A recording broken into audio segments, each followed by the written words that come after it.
It's just that realization of being like, wow, as much as we all do, there are single individuals that can make a huge change just then. I'm putting more things into the world that like people are now buying when like we already have a lot. Warning, this show contains upfront and unfiltered opinions. I'm Salber, and I'll be chatting to a bunch of young people to hear what they've been up to as they deal with this mess of a planet we have inherited. Thank you, parents. We'll be diving into the environment, climate change, the psychological repercussions we have been experiencing, the dreams, the dread, the humor, the hope. Oh my God. Now, what next? Let's meet today's guest.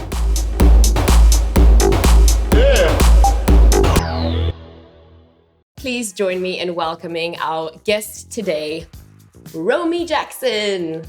Applause. Hi. Hello, Romy. Welcome to the show. Romy founded Swimwear in April 2021. Her idea was born from a lack of swimwear that was sustainable, but also looked great. So how do they do it? Swimwear is made of discarded nylon fishing nets found in the sea, some of which are caught on sea life.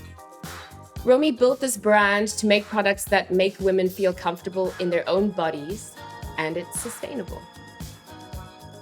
Have I done your brand justice? Yes. Yeah, we launched like just over a year and a half ago now, and kind of the idea came just because like I wanted to find sustainable swimwear that actually like looked good on. There's like quite a few different sustainable swimwear brands and definitely more now, but back when I was searching I felt like they weren't necessary for like a younger audience that maybe wanted to look like amazing and like have this different cut and feel really good in themselves. It was maybe more for an older audience. Hi, how are you? So that's kind of where the idea came from, to like bring it more to like the younger audience of like people who now really, really care about the environment and want to make that difference. And how did you find your way to this technology? So I did like lots of research before. There are a couple different types of like swimwear fabrics that we can consider sustainable. So there's Econol, which is made from discarded fishing nets and other waste. And I'd say this was the best. I had like samples and like fabric scent, but I feel like Econol had the best like fit and like feeling. So this is the thing, there's other ones that maybe people might say are better for the environment or not. Like I found one that was biodegradable, but it was such a bad fabric to like just so stretchy and like not necessarily it would keep its fit. This is horrible. This is horrible. You want to have something that you're going to wear for a really, really long time. And I think that is what Econol has got. It's got a thick fabric that you really feel like, wow, this is going to last. This is super high quality. Your work is super or hyper climate conscious. Can we talk a little bit about climate guilt and how you navigate that space? Of course. So I'd say like this is such a huge one for me, and I always see things on like social media too of like people really like feeling the effects of it like personally. And I definitely think with a swimwear brand, even though like we're building a good swimwear brand, it's still like that thought of like I'm putting more things into the world that like people are now buying when like we already have a lot. So I think for me it's just that thing of like remembering like we're not all able to do everything. So like just pick something, pick a couple of things and be like, okay, I'm going to focus on this and I'm going to try and do my best doing that. And I think that's for me, like sharing like things about like consumption, especially in fashion. Like you don't need hundreds and hundreds of different things. Gucci, Prada, elegance, fashion. And I always say this with our swimwear. I'm like, you can wear this as a bodysuit. Like you can wear this in so many ways. Stunning. Yeah. You can constantly be re-wearing it. And like having pieces that are higher quality, even if they cost slightly more, like you're just going to get so many more wears out of them because they are that higher quality. So like for me at the moment, I travel quite a lot. I'm a little I'm more than a little jet lag. Which I know isn't brilliant for the planet. But I'm like, okay, for this time in my life, I want to be traveling. So I'm going to do other things. I'm going to make sure I don't eat meat. I'm going to make sure I don't consume loads like of fashion. Wait, did I already say fashion? Those are great words. I was going to say, where are some of the places that your work has taken you to? I know that you're in Thailand right now and you're going to Bali next. Sri Lanka, which was insane. I've been to Greece for a few months.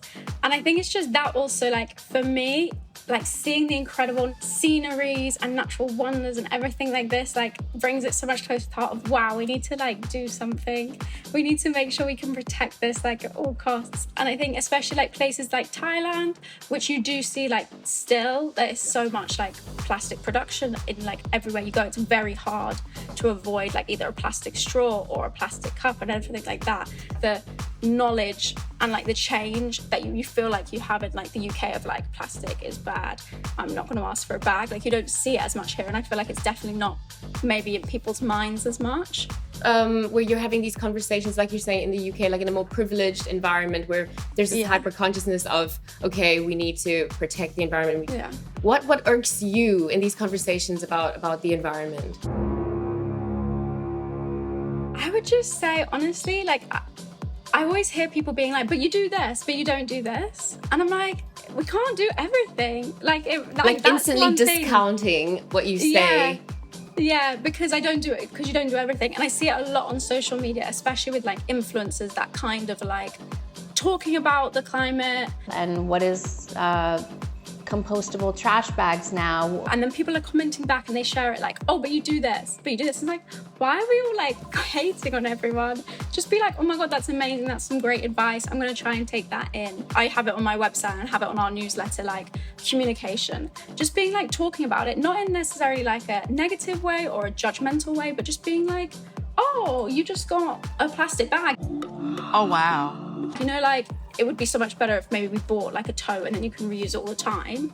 Or, I don't know, something similar where it's just like an open conversation. There's so many things to juggle that is like, there are so many things we can do to help, but it is very difficult to do them all. So if you don't start like judging people who aren't doing enough, it's going to make them stop the conversation.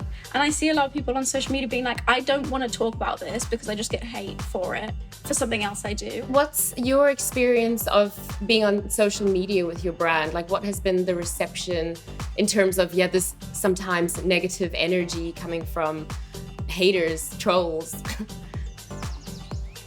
Oh my God, it's a troll. I'd say on my Instagram, like, it's pretty a safe place, but I'd say TikTok's really where like it gets a bit crazy. And generally it's like there are comments, and I'd say like most of it's just like, oh, you only donate 1%, like that's nothing. And then people just commenting being like, the most sustainable thing you own is in your closet. And I'm like commenting back like, yeah, it is, like 100% it is. But if you want to buy something new or different, this is then your like next sustainable thing. You ate that. And then a lot of people also say, well, I can't afford this. Like, people are hating on fast fashion, but it's all we can afford. I'm like, well, I'm not hating on you for it. I'm hating on the people that are doing the hauls. I'm spending £1,000. I just spent like $2,000. How do you navigate with that internally? Because I can imagine that it is psychologically draining.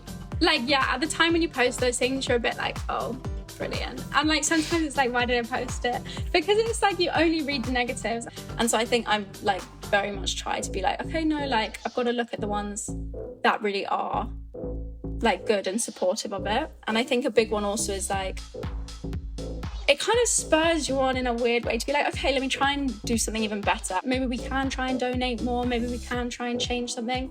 And recently we added a pre-loved like section onto our website. So anyone who like doesn't want this swimsuit anymore can then sell it on our website. In terms of what makes you feel hopeful right now, despite all this, negativity or doom, gloom, what would you say, gets you up in the morning and keeps you going? Just like the community of people that follow and like, I really want to do something that's different. I don't want to buy from fast fashion anymore. I don't want to buy from like big brands that you don't know the transparency of. And when people are like, oh, retail therapy and everything, it's like, no, just go outside. Look like an IG model, walk with a waddle, body shaped like a Coke bottle. Walk through a field. Like that will really like make you feel better than just like scrolling through buying something that will give you like maybe a few seconds of happiness and then it's gone. Yeah, in terms of deconstructing this mentality and rewiring our brains. As you said, retail therapy, it's such an absurd term. Yeah. You know, that we've been throwing around. Exactly. Yeah, I think it is just that change. And I think it takes time, but I really can see like from people's comments and things that I see online, I think it's really coming. It's happening. Yeah. Yeah.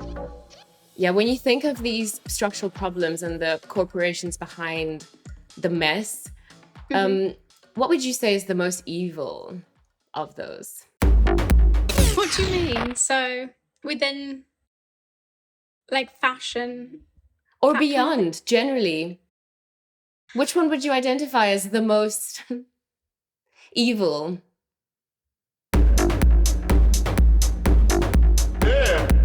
Gosh, I really don't know. Why would you even ask me that question?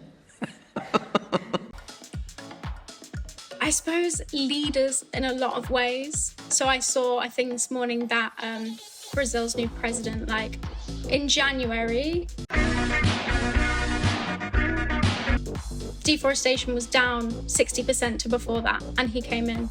And it's like that thing of leaders that have the same vision and this vision of we need to do change now because otherwise it's going to be too late. And if I'm honest, I don't know a huge amount about Brazil's new president, so maybe he's doing things that aren't great. But like just this thing of deforestation of the Amazon in Brazil, it's like that can make such a change, like down 60%. That's absolutely crazy. And it's like just within a month, like someone can make that change. And it's like there are people who can make these huge decisions like that. It's also the people obviously need to be like, this is what we want, this is the change we want. And I think it's just that realization of being like, wow, as much as we all do, there are single individuals that can make a huge change, just them. It's true though. Yeah, I think that's where like I see a lot of culprits, and just like corporations too, where it's like there's like this huge corporation and they could do one thing that makes a difference. To wrap up our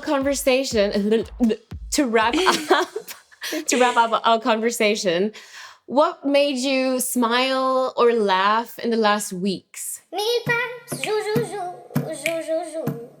So the other weekend, I went to some islands in PP, and we left so we got like a nice coconut, and we left it like on one of the beaches just whilst we went for a walk. And we came back and like a monkey had got it and was like eating all like the insides of the coconut, and it made me laugh because I was like, oh my god, so cheeky, like stealing it. And I thought it was just like, it's so funny because it's like it's their beaches. It's like not ours, do you know what I mean? So it's like, obviously they're going to take what they see. That's cute. Yeah, and it's like, that's the type of thing where you want to be like, oh, we need to protect that at all costs because it was so adorable. Absolutely. Thank you for sharing that. I don't know what's happening with my Instagram algorithm right now, or if that's happening with other people, but I'm getting a lot of monkey videos, like monkeys cuddling. I haven't seen that. I can picture what you're saying because my head is full of little monkey cuddling videos. Anyway. That's it for another episode of Now What. Thank you again for tuning in, and especially thank you to Romy for sharing such beautiful insights into this wonderful community that she has created with So Swim, taking care of the environment and making women feel good in their bodies.